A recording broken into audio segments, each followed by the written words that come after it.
And okay, yes. Thank you very much for joining us on the Voice of Job Seekers podcast.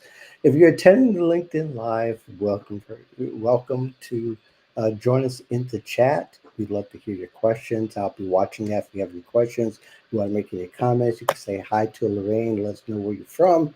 We'd love to hear from you. As you know, that I try to provide the best and latest in job search and careers. So welcome.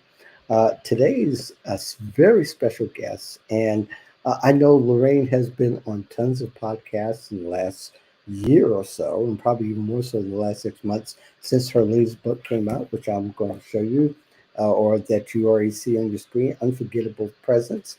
And you can see right there in the lower third if you're watching on a device. And we worked together 5 years ago when she was at Prezi. That's a long story within itself, but I just we want to welcome to the show Lorraine Lee. How are you now? Thank you so much. It's so nice to reconnect with you in this way. I'm glad you looked it up 5 years ago. I was wondering, I'm like, it's been so long, but I didn't know exactly how much time. But Yeah, yeah, so it was the pandemic. It was yeah, I mean, maybe, in yeah. the So middle of the pandemic. It was kind of like at the beginning of the I can, pandemic. yeah, because you're making a big push to reach out to experts like yourself. So fun that I get to come back and collaborate with you in this way on your podcast. Yes, and it's great that you reached back because I was afraid that I was forgotten. Then I heard from you people, which was really cool. So Yeah, very yeah, happy, very happy to that we connected again. yeah. Well, let's jump right into it. I promised that it wasn't going to be a whole lot of time, so we're going to jump into your book, and specifically we tried to go for the more of the applicable side and not the weeds and the grass of your book, which is really good. I got started on it, honestly. I got started, but I knew exactly where I wanted to go because I want to talk about job interviews and how Sure. important it is to be present or to have an unforgettable presence of in job interviews, because really the years that I've been in the career space as a coach, as a consultant, as a trainer, and all these different roles, that interviews is the one thing that people kind of lack presence in this, in the fact that they don't present themselves really well. The majority don't, at least for a time. And for some people, at the beginning of the interview, the beginning of the interview process, when they interview the first few times, they don't really get enough reps. But if you had a lot of reps, you present well. Would you Yeah, agree with that? I definitely agree. Yeah. I have heard from many different hiring managers, consultants, etc., that they're surprised Hmm. sometimes at how people don't interview well. It doesn't align with what they would expect based on a resume or what they know about their experience. And to your point, Mark, like it does take a lot of reps and it does take some intentionality in order to shine and to have presence on an interview, especially a virtual interview, which I think is how many of them take place now. Yeah, exactly. And your book is perfect in the sense that you do go into virtual meetings Mhm. and networking. And I didn't get to the part about interviews, but I know that you know a lot about it, being that you have all this experience in hiring from Prezi and from LinkedIn. By the Yep. way, did y'all know that she was a LinkedIn editor, managing editor? That's for another time. But I find that, and I have some specific questions even Sure. as we go along. Um, I think one of the things that might be, and this could be a talking point, if you could talk a little bit about having a presence and confidence. Not both of them should go together, but how do people kind of self-correct Yeah. themselves? And because a lot of people can have the presence but not have confidence, and there are those who can have the confidence but not the presence. I think that presence really leads into confidence, at least based on my own experience. I think Hmm. that thing with presence and the misconception that people have around this word presence is that sometimes they think it's such this big thing. They think of executive presence. They think it's only for those really high stakes situations or only for people at a certain level. But what I've come to learn and what I talk about in the book is that presence is a bunch of those smaller moments that build up over time that create your reputation. And when you know Hmm. you're being intentional about your presence on LinkedIn, when you have a strong video presence and you know you're showing up professionally on camera and you have presence in meetings and even in the way that you communicate over email, that leads to confidence. And so I feel like presence is such a good first step, one in the mindset shift in that it's something for all of us that we can build and grow. And then as Hmm. you start being more thoughtful about that and realizing that you do have a great presence in all these areas, to me, that's just an automatic into, oh, yeah, I feel confident because I know that my presence is strong. I know I'm coming across the way that I want to come across. Yeah, and I think people who interview other people for a living, and I'm talking about even if they like a CEO, people Mhm, who have done it, who've been in management for a while, they can read the room where that person is and them, and mhm. they may not have a great interview presence themselves, but they can definitely look at body language. They can hear the tone of your voice and can hear all the boxes that they can't check off. Yeah, I like that you touched on that. There's a big aspect to nonverbal communication that Hmm. contributes to your presence, your body language, your facial expressions, the tone, the way that you speak, like all of these things are part of that. Yeah. Now, I think that in your experience, that perhaps all of us have our stories, right? Of when we don't interview well, and especially when you're fresh out of college, you don't Yeah, interview well. I know I for didn't, but sure. there's a lot of graduates who are interviewing probably exclusively for the first time in their lives, where really their main job is to go out and interview. What are some of the challenges that you've experienced, that you find, that you've heard of, where graduates are lacking that presence that they need to have in interviews, or that's expected of them? Sure, sure. The first thing I would say is focus on your video presence. So in the book, I talk Hmm. about the T method. T stands for tech, energy, aesthetics. Not hard things to solve for, but again, like it takes some intentionality. But when you are, you have a curated background, when you have the framing correct, when you're making eye contact and releasing that oxytocin, the social bonding hormone, all of Hmm. those things positively impact how others perceive you. So I think that's a really important piece, right? You don't want to be backlit. You don't want to, I don't know, be in your dorm, like have a messy dorm room like behind you when you're interviewing. So making sure that you're focused on the tech, energy, aesthetics piece of it is key. And then making sure that you understand how to tell your story. I think a lot of new grads, and myself included, when people ask you about your experience, it can be very literal and maybe you don't have as much experience that you can point to. But if you can weave a story, talk about at a deeper level, like what makes you excited or passionate about this industry or type of role or space, that is going to allow the interviewer to better understand where you're coming from and then also feel your passion for the role, right? You don't always Hmm. need to show that you've had the exact experience, but showing the story and your connection to it and being able to talk articulately about yourself, I think, and show a willingness to learn, like those are all really important things that show potential and can, I think, uh, kind of allude to success in the future if you were to join that company. Yeah, you said a lot of things that I absolutely love. One Yeah. is one thing about background with college students, especially the dorm room.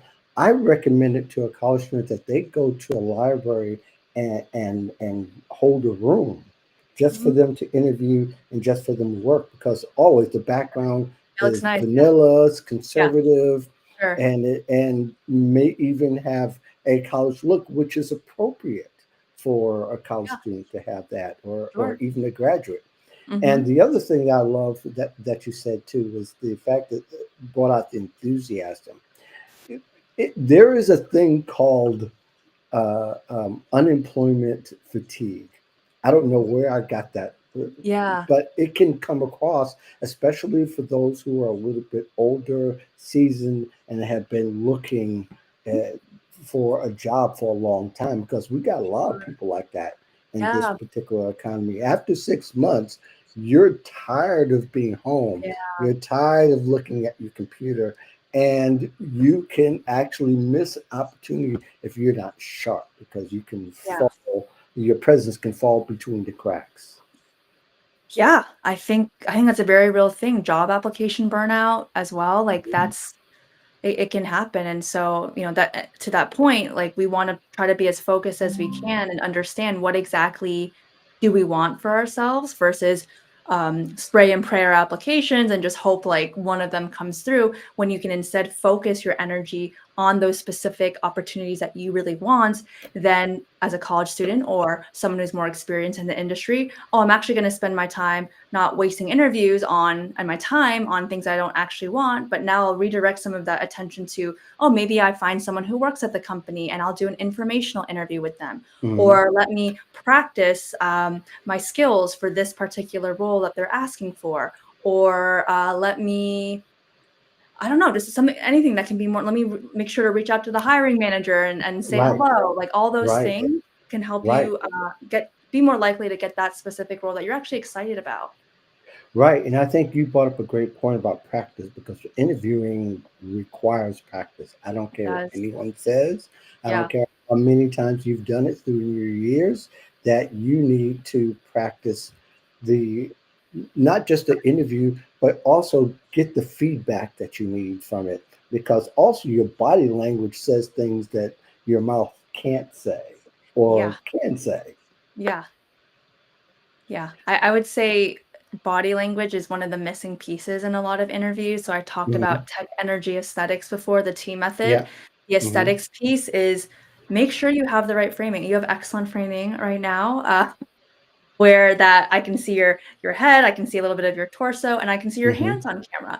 And there's really interesting data that shows when we show our palms and our hands on camera, we appear warmer, more personable, more trustworthy, more energetic, all of these really wonderful positive things. So why wouldn't you want to show your hands on camera? And humans recall information messages better when they are seeing, nonverbal to support what you're saying. And it looks more energetic too as you see me use my hands. I look more animated, more invested.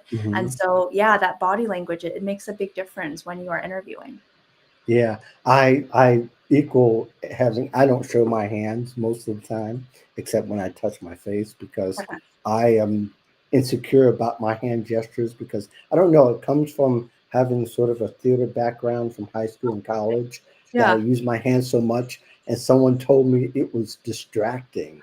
Really? Okay. Yes, but I can understand that. All that to say is that hands can also work to your detriment, because it also, in looking back, as when you're being interviewed, you're looking at someone else's hands as they talk. It could be a decision because of your hands that they may like you or not.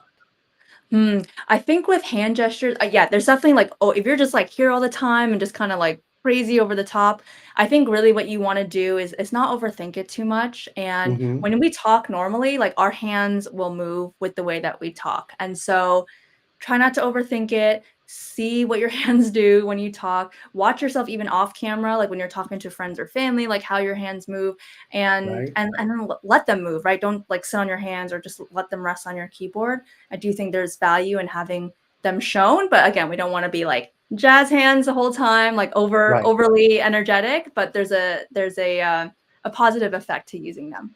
Right. Now, I think people also mistaken when you say unforgettable present, people often will shift the unforgettable part to executive president presence. When you're not talking, everybody needs to have a presence. And Yep. when I saw the title, I thought I knew exactly what it was. But then I saw some other discussions elsewhere where, Yeah. not including your book, people would think presence, that says, well, I'm not an executive, so I don't have to worry about my presence. Well, yeah, you do, because that's all a part of the whole package you bring. Because your nonverbal, your nonverbal cues can blow an interview. Presence, the way I'm defining presence in the book, I'm calling it professional presence. And to your Right. point, we hear presence, we think, oh, executive presence. But presence is a thing that we all should be working on at all points in our career. And the way I define presence is both how and where you are seen. So, of course, you want to be aware of how others perceive you, how you come across. But there's also this aspect of presence, especially in our virtual worlds, where we have to think about where are we present. So there are things like people will say to me, "Oh, Lorraine, you have a strong LinkedIn presence." Hmm. And they have this positive impression of me before even having met me. Maybe they never meet me in person, but they have Right. an impression. They have an impression of my online presence virtually as well. We've never met in person, but we can assess each other. Like, what is our presence online? Like, are we showing up in the right spaces, the right places, and being seen by the right people? So presence is really a more holistic thing that requires intentionality from both of these aspects, the how and also the where. And hopefully to people that feels a little bit more empowering, that you have like some control if you're thoughtful Hmm. over these different things. And it doesn't have to be, I have to look a certain way, I have to have a certain personality, I have to be at a certain level in my career in order to have a strong, unforgettable presence. Right.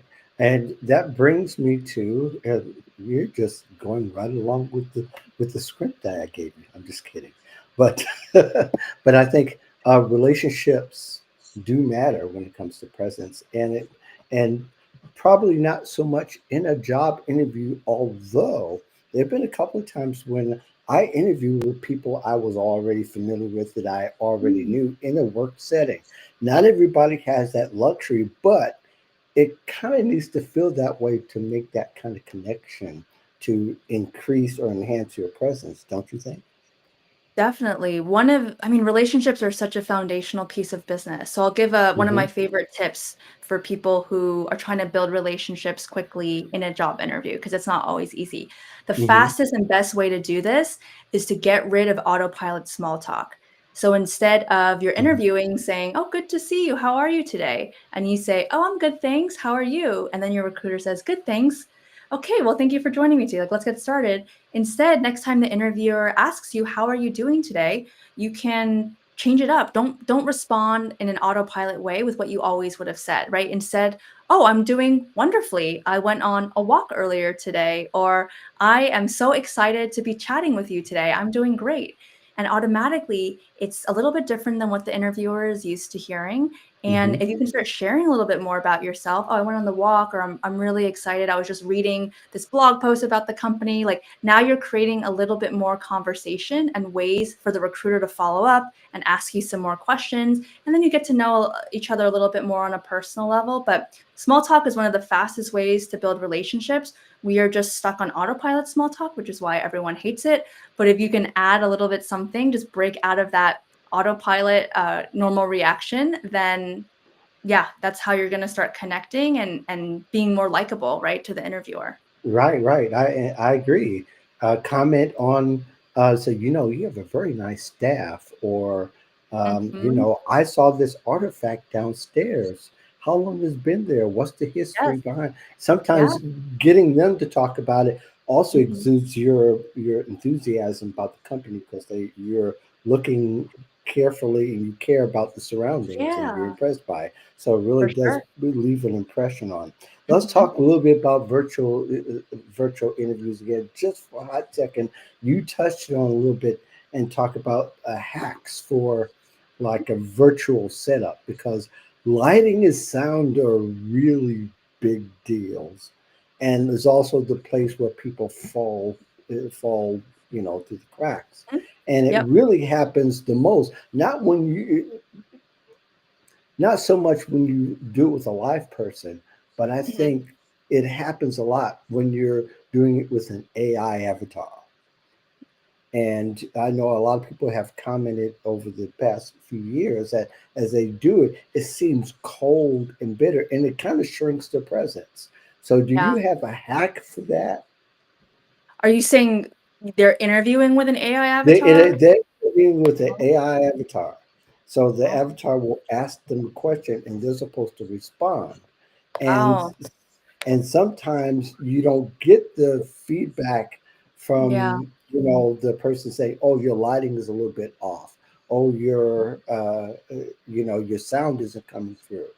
you don't, yeah, from a person you get that, and at least you have a chance to correct. With the Sure. AI, you don't. So I know the simple thing to say is, well, practice with the camera before you go live. It Yeah. isn't always that simple. Yeah, I think as much as you can, like you said, like practice with someone else. So not just like turn on your camera and practice yourself, but have someone on the other end so they can see your internet connection and and hear how Hmm. you sound and see how you look. I think that helps a lot.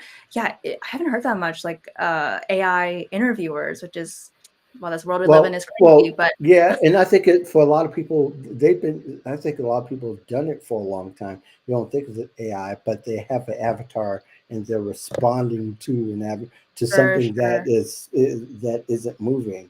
So Yeah. I think that when they get Okay, the yes, I have. video back, they get the video back, and the lighting's off. There's no feedback, and usually people are responding to what they see as far as, like you said, the nonverbal cues. You don't Yeah. have that with the avatar, and Yeah. it gets a little tough. Yeah, I think if you were to see after the fact that things didn't look as good, if possible, I would make a separate recording and just show yourself in a good light and with the right framing and all of that. A short video message so that they can Hmm. feel like they're connected to you and that you kind of it's like anytime you also like fumble in an interview and you're like, "Oh, I wish I would have said that thing." Like there's always a way you can fix it after, right? You can always email something afterwards and just put in that extra step if you really want that job. And so I think with an avatar for that like personal human connection, I would say to try to have a photo of someone who you feel comfortable talking to and have Hmm. that like near your webcam so it does feel a little bit more like a person versus just a bot.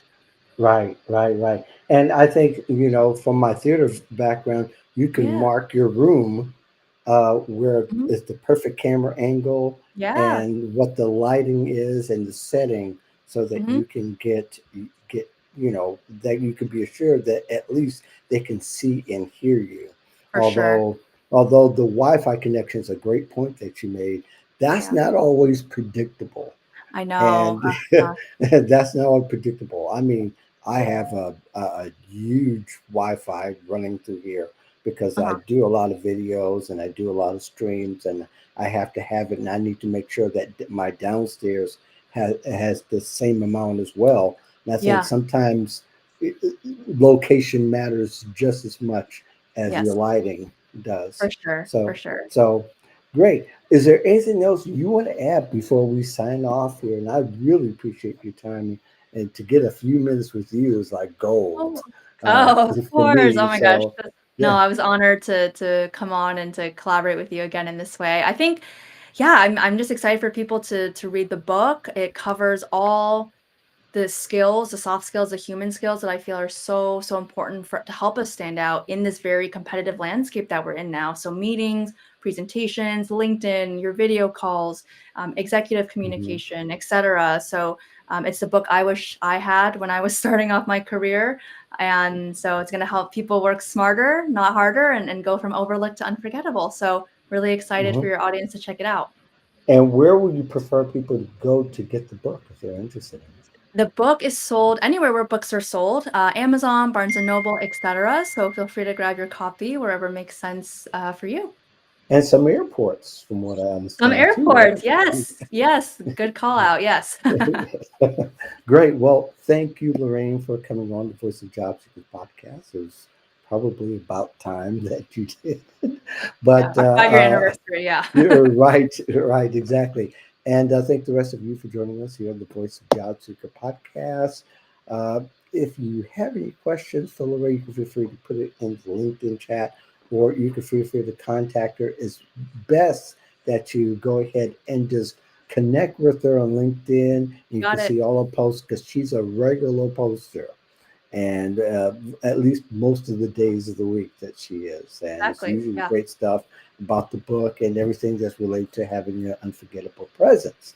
In the meantime, signing off, uh, peace and the value of love. Thank you very much for joining the Voice of Job Seekers podcast.